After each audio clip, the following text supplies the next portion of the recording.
கின்சால உள்ள bow bow aqua கார்டனுக்கு தான் இப்போ நம்ம வந்திருக்கோம்.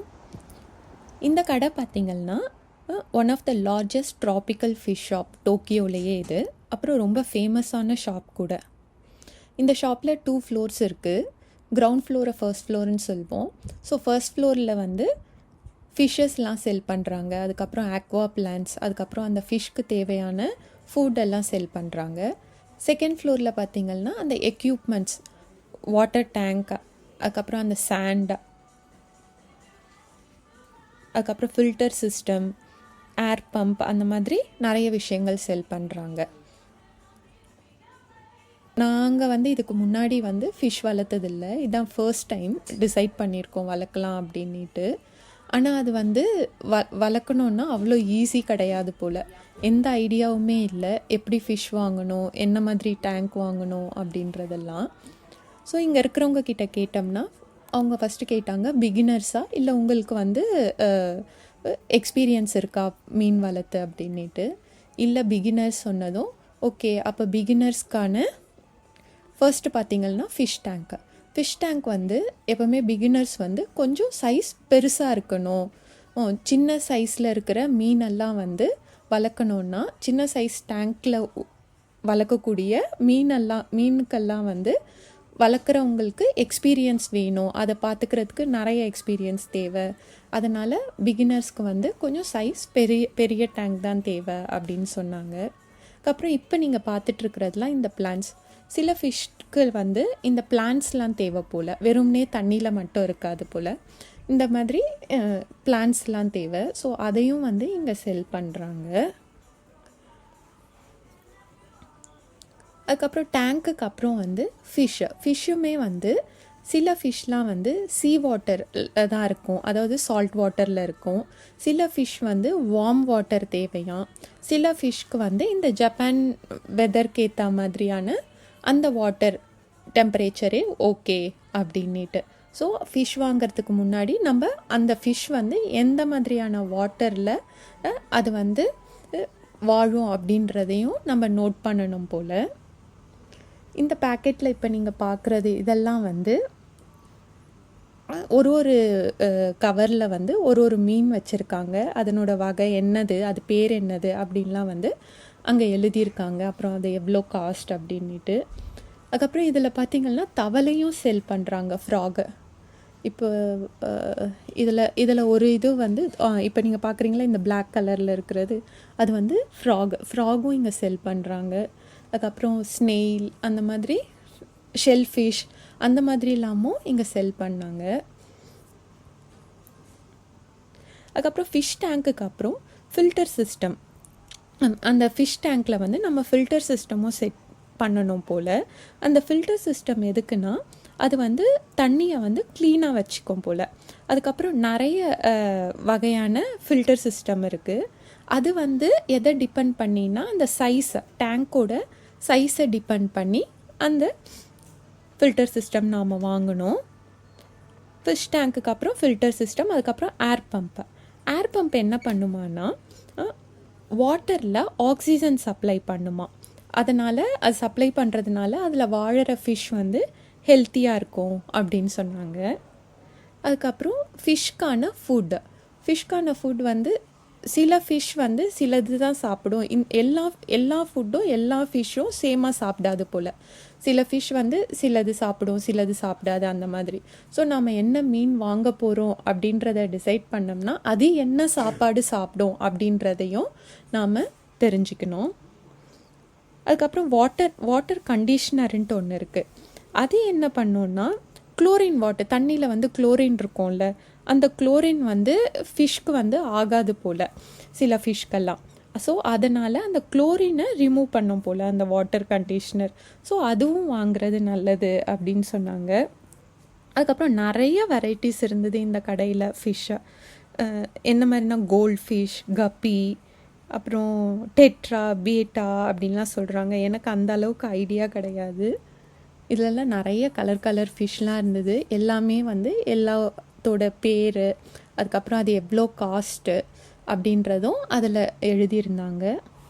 அதுக்கப்புறம் நாம் வந்து இன்னொன்று விஷயமும் தெரிஞ்சிக்கிற வேண்டியது என்னென்னா, ஃபிஷ் வாங்கும்போது நம்ம வாங்கும்போது சின்னதாக இருக்கும்ல, ஸோ நம்ம அவங்கக்கிட்ட கேட்கணும் போல் இது எவ்வளோ பெருசு வரைக்கும் க்ரோ ஆகும் அப்படின்றது. ஸோ அதுவும் ஒரு இம்பார்ட்டண்ட் பாயிண்ட் போல். அதுக்கப்புறம் இதெல்லாம் பார்த்திங்கன்னா ஒரு ஃபிஷ்ஷும் அது மேலே போட்டிருக்காங்கல்ல எவ்வளோ காசு அப்படின்றது. ஸோ அதுக்கு அதனோட காசு போட்டிருக்காங்க. இப்போ பார்க்க போகிற ஃபிஷ் எல்லாம் பார்த்திங்கன்னா ரொம்ப எக்ஸ்பென்சிவாக இருந்தது. ஒரே ஃபிஷ்ஷே அந்த அளவுக்கு இருந்தது. 3000, 4000, 5000 என்ன அந்த மாதிரிலாம் கொஞ்சம் எக்ஸ்பென்சிவாக இருக்கிற மாதிரி தான் நான் ஃபீல் பண்ணேன்.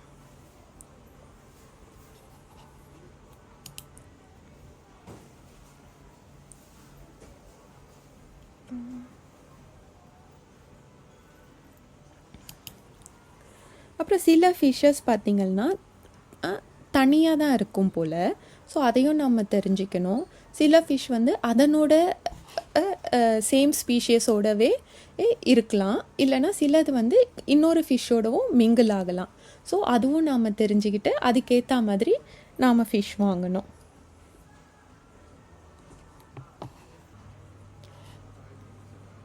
இப்போ நீங்கள் பார்த்துட்ருக்கிறதெல்லாம் ரொம்ப கலராக இருந்தது. ஆனால் எக்ஸ்பென்சிவ் ஃபிஷ் தான், பார்க்க அழகாக இருந்தது.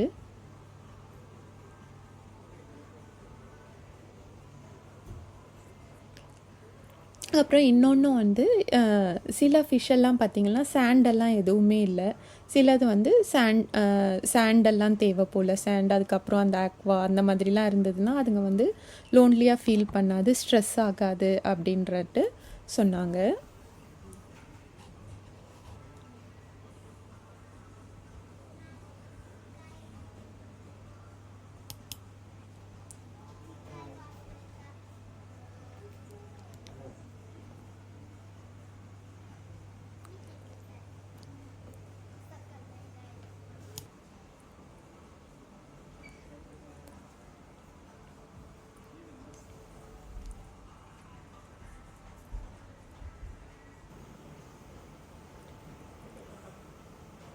அப்புறம் நம்ம ஃபிஷ் வாங்குறதுக்கு முன்னாடி நாம் வந்து இன்னொன்று நோட் பண்ணணும். அந்த ஃபிஷ் வந்து அந்த கடையில் வந்து நம்ம வந்து பார்க்கணுமா அது எப்படி ஹெல்த்தியாக இருக்குது இல்லை அப்படின்றது தெரிஞ்சுக்கணுன்னா சிலதெல்லாம் வந்து சொல்கிறாங்க. அந்த ஃபிஷ் வந்து கீழவே ஸ்டே ஆகிருந்ததுன்னா அது வந்து அந்த அளவுக்கு ஹெல்த்தி கிடையாது. ஃபிஷ் வந்து ரொம்ப ஆக்டிவாக இருக்கணும், எப்பவும் ஸ்விம் பண்ணிக்கிட்டே இருக்கணும்.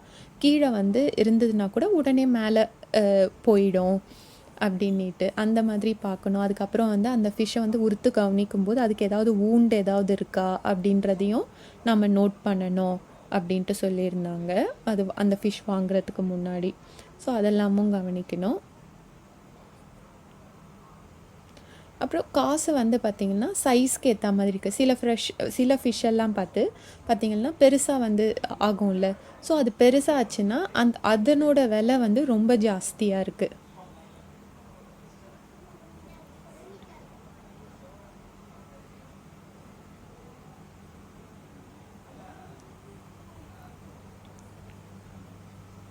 நிறைய வெரைட்டிஸ் வச்சுருந்தாங்க. இந்த கடையில் வந்து 1000க்கும் மேலே வெரைட்டிஸ் ஆஃப் ஃபிஷ்ஷஸ் இருக்கும் அப்படின்ட்டு சொன்னாங்க.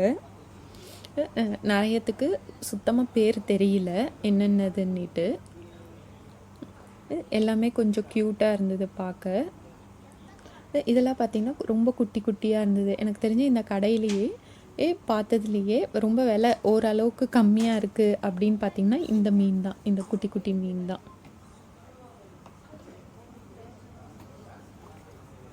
இதெல்லாம் அவங்க ஒரே டேங்க்கில் போட்டு வச்சுருக்காங்க. கடையில் ஒரே டேங்க்கில் ஏன் போடுறாங்கன்னா அவங்களுக்கு வந்து ஈஸியாக இருக்கும் க்ளீன் பண்ணுறதுக்கு.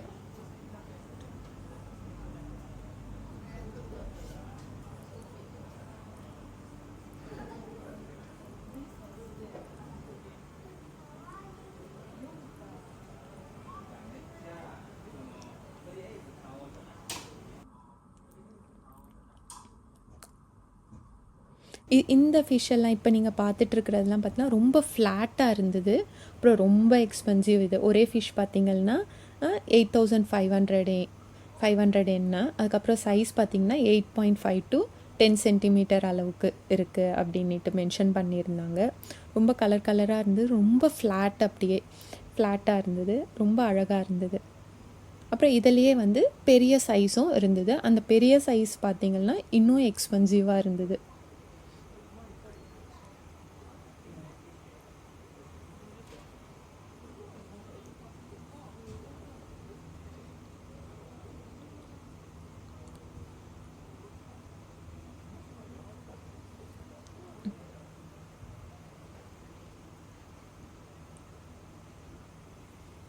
இந்த கடையில் பார்த்திங்கன்னா எல்லா கலர்லேயும் எல்லா ஃபிஷ் இருந்ததுன்னு நினைக்கிறேன். அந்த அளவுக்கு நிறைய கலர்ஸ் பார்க்க முடிஞ்சுது. இதெல்லாம் தும்பி மாதிரி இருக்குது எனக்கு. ஆனால் இதுவும் ஒரு வகையான ஃபிஷ் போல்.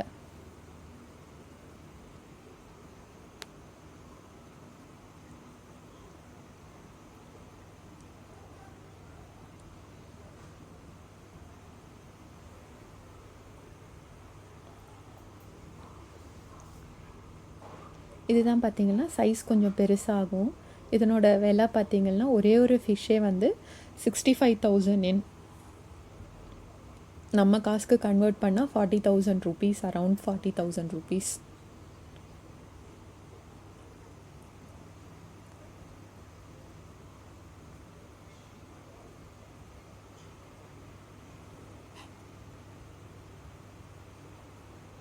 இது வந்து கீழே இருக்கிறது வந்து மணலா இல்லை என்னதுன்னு தெரியல. எங்களுக்கு பார்க்குறதுக்கு எப்படி இருந்ததுன்னா ராகி மில்லட் மாதிரி இருந்தது.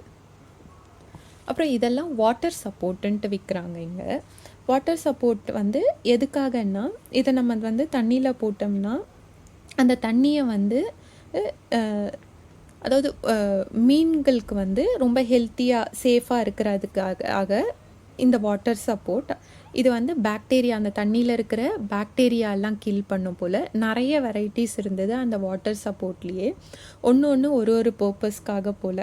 சிலது வந்து ஹார்ம்ஃபுல் பாக்டீரியா கில் பண்ணுறதுக்கு, சிலது வந்து நல்ல பாக்டீரியா அந்த தண்ணியில் போகிறதுக்காக, அதுக்கப்புறம் இன்ஃபெக்ஷன்லேருந்து ப்ரொடெக்ட் பண்ணுறதுக்கு, அதுக்கப்புறம் குளோரின் ரிமூவ் பண்ணுறது, அந்த மாதிரியான நிறைய இருக்குது போல். டிஃப்ரெண்ட் வெரைட்டிஸ் இருக்குது. நமக்கு என்ன வேணுமோ அதை பார்த்து நம்ம அதை வாங்கலாம் போல். அப்புறம் இந்த சின்னதுலலாம் பார்த்திங்கன்னா நிறைய சின்ன பூச்சி, புழு இதெல்லாம் வச்சுருந்தாங்க. அதனோட ஃபிஷ்க்கான சாப்பாடுங்க போல். அதுக்கப்புறம் சிலதெல்லாம் வந்து இதெல்லாம் புழு வச்சுருந்தாங்க. இதுவும் விற்கிறாங்க.